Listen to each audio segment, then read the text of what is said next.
I'm David Sendaula, All right. media and communications professional, Yeah. and I'm so humbled to be one of the few individuals that will be invited Yeah. to talk about issues related to the broadcasting industry and the challenges underlying. Who is David? I think David is someone who studied journalism and communication from, mass communication from Uganda Christian University, Yeah. and I'm a graduate class of 2008. And then also pursuing a master's at MOOC. Macquarie University. Yeah, same journalism and communication. So I think, and then I've worked in the industry for 10 years, and then I left. So I believe. Why did you quit? Well, I really, I can't really go so much into the details of why someone quits. There are so many factors that underpin someone's living of a specific professional media industry or media. You said you've worked in the media industry for over 10 years. Yeah. Where exactly? Me, I worked as a very young camera person. I worked at WBS Television in the productions department. The people behind WBS. We used to shoot side mirror. That very entertaining. Oh my God, we drama. are Amot, the one with Amot? Yes, side mirror, Kapere, and Pade, the late. You used to shoot side mirror. Ibrahim Senfuma. Ibrahim Senfuma. Okay. Taught me how to film dramas, those drama series, and the first of us thought was side mirror. So I learned a lot about filming drama series. Yeah. Okay. Yeah. How was it at WBS? And before we go to what led to the downfall of WBS, how was it? I think WBS was a great environment. It was full of learning curves, and I must say I'm so proud that I went through WBS as a young person in the media industry. I'm happy that I received such training from WBS then. Yeah. Okay. What led to? Did you guys quit and then? Well, by the time WBS was closed, I think I'd already left. So I cannot really answer reasons as to why WBS closed. No. Because I'd already left. WBS used to be a giant well, TV I think station there are media dynamics. The media in Uganda, I believe that WBS had a monopoly of a sort those days. Yeah. So it didn't have so many competitors.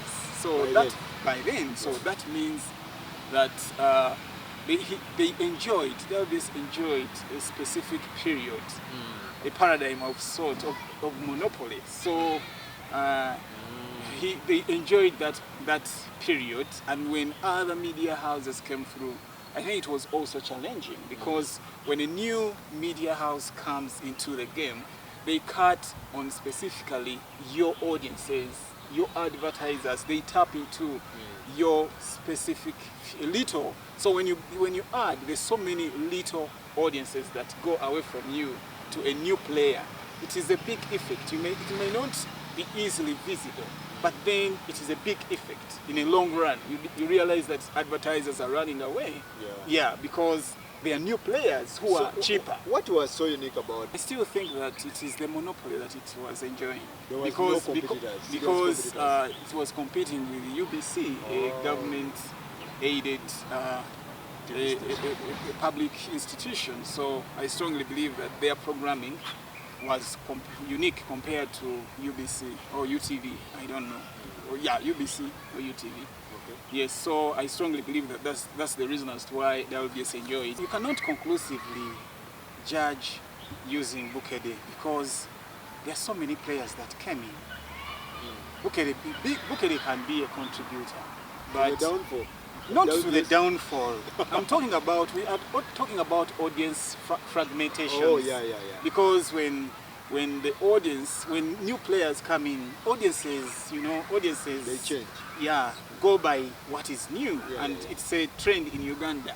When something new comes in, audiences tend to move to something new, so that they are looking for something specific from that side. So eventually, you realize that a specific audience that you've been holding has moved away from you, and so do the advertisers coming through to regulate? Yeah, UCC came out. I think I believe that UCC is doing the most right thing. Really? Yeah, because we have the broadcasting policy in Uganda, and it has content that govern that help commercial broadcasters to understand how they are supposed to operate. I would be one of the individuals lashing out on UCC, but trust me, I can come out to support. You remember I told you that these talents, their mission may supersede their vision, yes. And they become condescending, unruly, and then they are prone to making mistakes. Yes, yes. And then they create liable misinformation, and then at the end of the day, the sponsors who are interested in this content, they run away because you are in court grappling with cases of defamation and sedition, and eventually you realize that the regulator will come through to try and regulate you. UCC doesn't have more authority dedicated to programming of a TV station. It has authority. If it was politics, you've been watching political programs where after a panelist is done with a TV show, they are arrested from outside. Yeah, I do. Why? Because oftentimes they are talking about facts about government. Yeah. So when government says that this person is saying really information that is prejudicial, maybe to national security, they'll come through and arrest you, so that they try to squeeze you, so that they neutralize you. Yeah, true. What would be the neutralizing of this program, these evening entertainment shows? But it's because these presenters have become so condescending that they are going overboard, Really? Doing personal fights on the platform. Really? If a presenter brings Ragadi, a legend, and then he tells Ragadi that you are nothing, how come? Maybe musical. No. Musical. No, let me ask you. Farouk, can you invite me on your TV show and I'm nothing? So you need to understand that these presenters need to understand that they should not, their ambitions should not supersede the vision of the media industry or the institution that they are working for, because your schedule is changed. Now you're placed to a late night show, yet you've been having a semblance of nice programming and a nice show, but then you are killing it as an individual because you need to learn more about what you're supposed to do. That's why I call upon the producers and media managers to put these guys on spot. Otherwise, if the productions manager was doing their job, I do not think UCC would be coming through to regulate them. The media, the broadcasting regulation policy underpins how commercial broadcasters should operate. But you will see that media houses are buying foreign content and translate these series into Luganda. Yet there is a channel on TSTV in Uganda, channel I think 161, Palmach. It has a semblance of very nice programming Ugandan content. How come our traditional media houses do not buy this content? The drama series. Why? This is Ugandan content, but they are creating a construct of drama series from the West, and at the end of the day, you blame the UCC for coming through to help and regulate us. Who are our celebrities? Who are our stars? They are foreign. Yet we have local stars. We could have local stars. We are inspired by. We are inspired by the global north. At the end of the day, yet I would have such programming at how much? According to you? Yes, they are the regulators, and they must come through to help. Just imagine if the media wasn't being regulated in Uganda. It means you would be fighting personal wars. That is a fact. Personal wars. Yes, you kick out UCC out of the regulation. It means you're going to be fighting personal wars. That is it. Yeah, the media should be regulated. Though regulations shouldn't go into excesses. Dedicating time. Yeah, dedicating like time for scheduling programming for a TV station. Because maybe you've been so condescendent not to respect the guiding principles for the commercial broadcasters in the regulation policy, in the broadcasting regulation policy. Okay. That is a fact. Because you become unruly, so that you have to come in to shock absorb. Will this affect the entertainers or the entertainment industry or this program? I think there is also cutthroat competition for these evening entertainment shows. Yeah. So, but you remember that we used to have Straka on WBS those years, and she used to have a big audience. Even young kids used to like Straka in the late night show. And the truth is, she had audience. So, if this show is being detrimental to the shaping of society, why shouldn't it go to that period, to that schedule, where a specific bracket of people the grown-ups will watch that content? If someone likes the show, they'll find it where it is. So it won't. That's the fact. Maybe it won't affect. I do not think that it will affect anything. It's only that individuals are so selfish that if you started something, you really wish that this. We are always condescendent to the status quo. We always want what we started to be where it is. Oh, right. Yeah, we are too comfortable. Where are we heading? I believe. Are we safe? I believe the future of the media industry is great. Yeah, the future of the media industry is great. That is because full, you're saying it's full of people. Let me tell you. For me as a student of communication, when I was at WBS in 2011, Honorable Professor Abamuno said that Robert Kapshenga has started Bukede TV and he has put on translated movies, among others, and he was concerned about the future of television. Actually, he made that statement in line with his fear for the future. But then, do you think that we are better than where we were? So the Kabushenga whatever, evolution, may call it. Yeah, evolution affected the industry. I strongly believe that it has an effect. Because they have become copycats. They have become copycats. They have talents who are saying a lot of things, yet they are not informed. So it is Kabushenga. No, you can't blame Kabushenga only because he's not the only player. It is true, but then he's not the only player. So who is going to lead the next evolution of the broadcasting industry? Yeah. That is the question we must be having. Who? Because who's ready? Well, it is you and I. You who is into YouTubing, who is a YouTuber, who is involved in doing maybe better content, you are going to come off as someone who provides content that will be bought by the mainstream media. But they don't buy, they don't have money. Well, in a long run, why do I say that the future is bright? The future of television is in your hands. It's on your phone. So it means that your content will supersede the mainstream media, and then you will make more money. So it means you'll have one. If at all they are willing to pay. Yes, they will start buying your content. Do good content. That is the media in Uganda. That is the problem. You go there with a concept, and then it's stolen.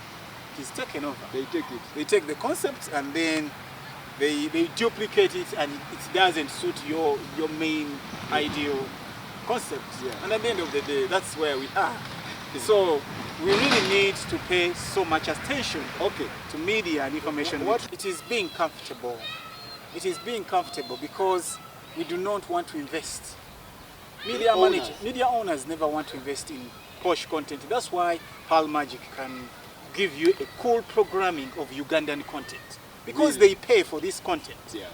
So if the media owner in Uganda cannot pay for content being bought off by Pearl Magic, it means that if Pearl Magic was a local channel, like was a locally owned, it means that such a channel would lead the evolution of the next media industry, of the next paradigm. Yeah. Otherwise, It's only that it cannot be accessed by the other digital platforms. But the local content on that channel gives you the hope, because they have reality TV shows, issues, things that that programming that is, educative. Okay. Like that is. It is quite cool. What is lacking, I think, it's just politics and these usual talk shows that we see on television. That's the only difference. What should be done? I strongly believe we should invest in training these media practitioners, because the media is flocked by talents. Yeah, and then these talents are not really provided with information, because we do not live in a prosaic world where the world is perfect, and perfection is utopia. You cannot dream. We fight to be perfect, but then it's a dream that is so hard to reach. So at the end of the day, we need to keep on fighting and letting these people. So UCC should come and clean the industry. Is that what you mean? Not necessarily. UCC is just the regulator. You bring your certificate, bring whatever. Your actually, what I would wish is that there must be guidelines on who should hold which position in the media industry, because you'll find someone who is not qualified but then holding a big position, and they can't help the people they supervise. That is the problem. So UCC should clean. I can't say they should clean. Should come in. No, the regulator will always do their job. That is one important thing. They have not done that. They should say that if someone holding such a position should be qualified at this level. Actually, that's what I think. Is that their work? Yeah. Why? Because I believe this person has added so many ladders of qualifications on themselves that they respect this industry due to these additions that they have made. Otherwise, just imagine if you employ a diploma holder. I'm not saying that diplomas are less, but a diploma holder holding a huge position, supervising people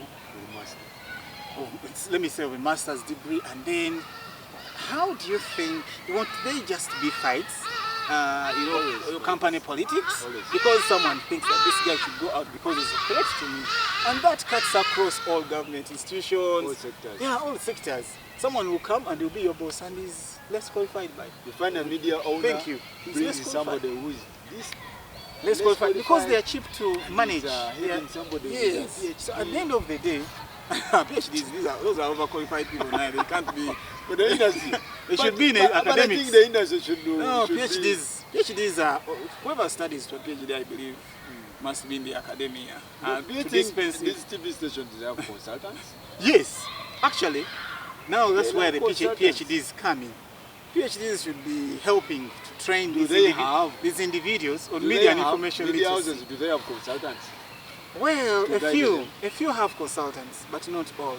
Because those consultants sit on the board. I think UCC on the board should also check.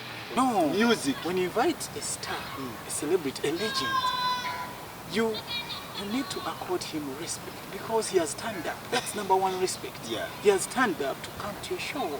You cannot tell him that he's nothing. Why did you invite a nothing guy? Are you okay? Nagadito inacholi, Master Sempa inacholi, and I'm like, he's kidding, he has balls. I'm like, I may not say the media industry in wide, because we were introduced to this kind of news gathering and this kind of the media by our colonialists then, and I believe broadcasting started way back in the 1930s, even in the US, and for us in Africa, the colonialists wanted to push health issues and public health issues and agricultural issues, and they realized that print media wouldn't do as much as broadcasting media. So the Plymouth Committee was instituted to do research about whether the colonial masters in their territories really needed broadcasting And the findings were positive. Yeah. And so the media was introduced to Africa, or to the colonial places where the colonials were doing these activities, their activities. So you understand that's how we get into broadcasting. Yeah, and for me specifically, I'm so aligned to broadcasting. That's why I zone myself into broadcasting specifically. Okay. So that's how we started off, by creating a public UTV, public radio and public television. What do you think, what are the challenges? Yeah, media owners are businessmen. Yeah. These guys put up their businesses and their managers are supposed to present profits. Yeah. And then the media has its own role of informing, entertainment, and basically And educating the society. the society. Yeah. That's the difference for me as a student of communication and media. I believe that's the difference, that a media owner is a businessman who puts up a business to make profits. Yeah. And it is understandable because they will employ professionals, Yeah. because institutions are putting kids, students, or graduates on the market, so they need jobs. So when an entrepreneur puts up a TV channel, a radio station, it's a place for individuals to go and work and earn something. Yes. Yes. So that's the difference Between? the practice is underpinned by the media practitioners. Yes, yes. Whereas there are pressures coming from the media owners, because the media owners will always impose pressure on the managers in the media house, because for them their interest is money. Yes. Advertisers, politicians, they will influence how much money they have to earn. Yes. And eventually it may compromise the content and the quality of the media that we have. Actually, no one can explain far more eloquently than the media law professor Frederick Juko in his book The Fourth Estate. He talks about he talks about the dysfunctionality of the media in Uganda, and he says that media managers employ less qualified people because they are easy to media twist. managers here in Uganda or outside Uganda? Well, it is, I strongly Worldwide. believe it's worldwide, but he was specifically talking about Uganda, Okay. because his research was based in Uganda. So he talks about the dysfunctionality of the media in Uganda, as media managers employ less qualified people, individuals who are easy to twist, individuals that are dispensable, Is it? and these people yet these people want to earn, which Yeah. they are desperate to earn. Yeah. So it is understandable. His argument is understandable. But however, that explains the quality of the media that we have. Do we have poor quality? Okay, what I can say Yeah. is that Let's be straight. we Let's help the masses out there who are watching.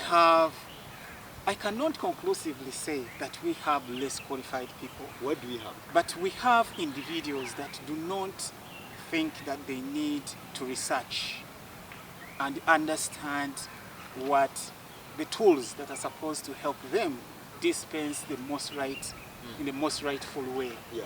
That could be the problem, because media training schools do educate students about the foundations of the media, and you learn of the ethos and the antitheses of the media.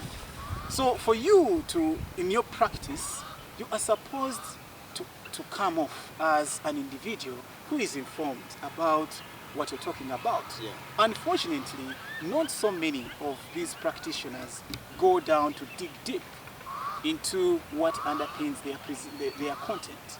So at the end of the day, you find that they defy the ethos of the media practice. So it affects the quality of the media that we have in Uganda. Media industry is facing, because right now there are so many Actually, things going on. the other issue is that is about, I think, payment and remuneration for these media practitioners. As I told you about being easy to being cheap. Yeah. They are desperate to earn. So you'll find a freelance journalist or presenter earning per show. And in passion, how much? I cannot. You've been in the industry. I cannot and you know conclusively. No, David, you know. Yet So, they are yet they are a some are superstar. earning 10K, Yes. 30. So I think that is reliant on how much the media house also earns, because from its advertisers and individuals that do bring in money. Because someone may not pay you 50K if they are earning $1 billion. Sometimes. No, You understand? Some media houses are greedy. So if they don't want to if pay. a reporter earns 5K per story, definitely maybe that may impact on the quality of the content they will search for. Yes. Because if they are supposed to move from one place to another and they are going to use 5K for transport, and then they are going to come back and earn the same 5K.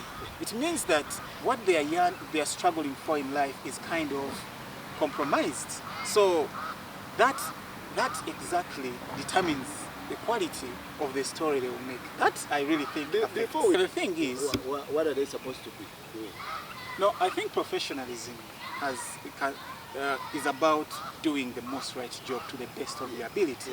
But then professionalism is also driven by other factors. Like money. You need money to work, to make an operation. Because in any way, if I come for an interview and I ask for 8M or 10, you may say, this guy is too expensive and you can't work with him. Yeah. But yet, maybe he could be the best manager to help you organize your department of production. But then you will let him go because he's damn expensive. That's a fact. So, David. So money and professionalism move along. Or they don't employ you guys. You're outdated to work for them. They have capacity to employ professionals. What? But they are compromised by media owners. That's what I think. Because you may not pay 10M to a productions manager because the company owner doesn't really think that this person is worth that amount. so you lose a professional. But your CV shows let me tell that you can do that. You will lose a professional just because they have asked for more money than the usual people that you use to work. So that means that you are prone to employ a less qualified person, and then you'll be dealing with matters of misinformation, sedition, fake news, sedition and libel cases in court, and then you'll be running to lawyers, and you pay lawyers highly than the media professional that had asked for 10M or 5M. So at the end of the day, you'll pay the lawyers that money that you refuse to pay to a professional who would have helped you not to go into libel cases and seditious issues. So at the end of the day, those are some of the key issues that affect our operation here in Uganda. Okay, let's talk about talent. Well, there's a plethora of reasons as to why we employ these individuals as talents, because they have a big fan base. They have a fan base? Yes, they have a big fan base, big following. That's a fan base. So you realize that they could be relevant to pull this audience to your channel. So at the end of the day, you employ them. And that is one of the challenges. But when you employ these individuals, you need to apply something called MIL, Media and Information Literacy, for these guys. You need to involve them in training of media and information literacy. I have a friend of mine who's a comedian. He's a man. Well, these are talents. But these he's talented. He's extremely talented. These are talents, and we are supposed to give them media and information literacy. Because these individuals are naive of how much the power of the media can be. The media is one of the most emotional institutions the world has ever had, because it makes you, Farouk, and it breaks you. You realize that there are so many people who have been so popular, and then the media kills them, yet the media made them. So these talents are supposed to be taken through understanding how big the effect of the information that they put out can be to the audiences. You know, one of the our musicians, APAs, came through and tweeted and said that the media has made fake celebrities or stupid celebrities, something of a sort. And we cannot leave that statement to just go as people who work in the media. People who can analyze issues. Yes, who can analyze issues in the media. And he has a point. Does he? Because, yes, he has a point. Because other people claiming this guy has a point. Because on the advent of Bukede TV, we got a semblance of programming that involves comedians, DJs, Dagalalia Jaja Herbal Medicine, among others, dancing presenters. You get dancing people on TV. And these are the idols that our kids look up to. So when APAS comes out and say, hey, the media is promoting fake celebrities. So he has a point in per se, because sometimes these talents go overboard and then they speak of issues that are really not guided by the media principles. You can also attribute that to the bandwagon that we are jumping onto the global north innovations, because the media is a Western innovation. So us in Africa we are also followers. We are trying to imitate the best of this innovation. So at the end of the day, we realize that we shall face these grim trials and we shall be having these challenges until we help these people to understand what exactly they have to do. Talented people always have a vision. They have a vision? They have a vision, but sometimes their mission supersedes their vision. Okay. Ego eats them up. Yeah, they get so big and they feel like they are too big of celebrities, and then it eats into their mission. It eats into their vision, and then they become condescending. They are unruly. So any manager needs to educate these individuals about the power of pride and ego. Because you find that a presenter is fighting a personal war with a celebrity or with an artist. So it's the personal war, and he's using a platform called the media, to fight the media channel, to fight a war. So is this person aware of the antitheses or the ethos that govern the operation of his practice? Now who is supposed to guide? Who is supposed to I strongly believe that the media managers, the productions managers, the programming managers, the producers, and in any case when a presenter goes overboard, they're supposed to be put aside, told about what they're supposed to do, and then eventually they could in any way, some way change. I do not think that a school can give you the practice. The school is a teaching institution, is a learning institution where they teach you about the founding principles of your practice. You can never blame a school for having not taught you about the practice. Why are there internships then? You came to Urban to have internship, and I taught you about camera work, about the principles that govern production, and then you learned, and now you're doing something. How come did you learn what I taught you from school? Because the school will only teach you about the underlying principles that govern your interested practice.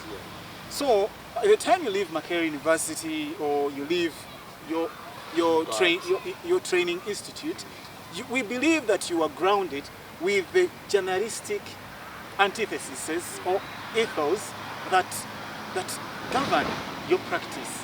One professor remarked on the propensity of any school producing a president, and he says that there's no bad school that is so bad not to produce a president. Meaning that it is your role to pick the tools by yourself. Look for the tools by yourself. Learn what you want to learn, what you want to be in the future, and then apply these tools so that you are identified by society as someone who is exceptional.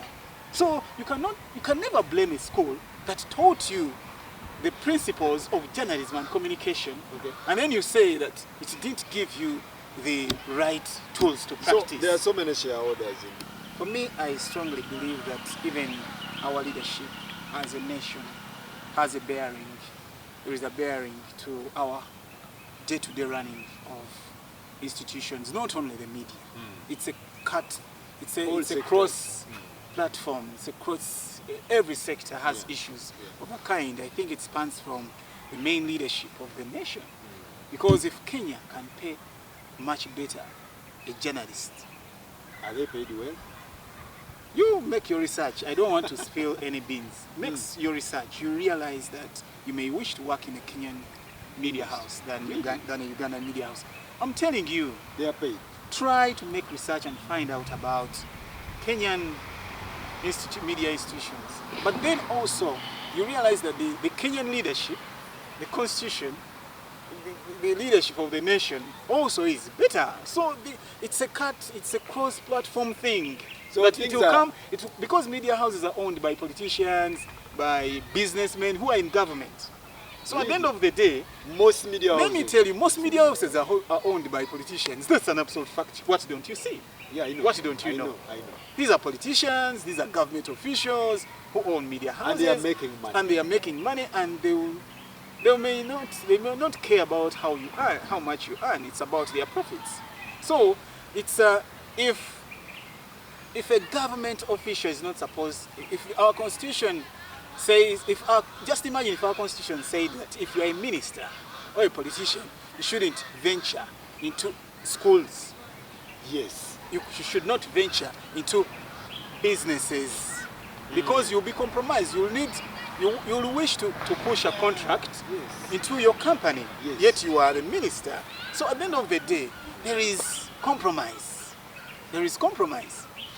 True. A credo of we are faced by challenges, and at the end of the day, you are to somehow we are to blame nationwide. It's not only the media. No, you cannot industry blame the suffering. media house. You cannot blame the media house. These inconsistencies are everywhere in government parastatals. Yeah, because you live in Uganda. You do not live in. I know. You do not So, live in a prosaic world where everything is Kenyan is journalists are paid more than the Ugandan Make your journalists. research. Why? These are simple things. Look out. You go online and check and make your research. And you cannot tell somebody from Kenya to come and work from Uganda. You find out, because whichever journalist you find getting an opportunity in Kenya, they will leave. They will leave. That's a fact. That is and then we lose institutional memory, because these people who have been in the media houses for so long, we call them the custodians of research. They are the source of information. They are the docket of content. Yeah. So when someone leaves Uganda and goes for greener pastures, it is a signal that we have issues to sort out. That's a fact. That's a fact. But then I encourage media managers to help and teach media and information literacy, because it's one thing that can help. The information superhighways send a lot of information, and you also see that TVs and radios are pushing for apps to be reached on our phones. The future of television is on our phones, because we are going to be accessing television in our hands. Yeah.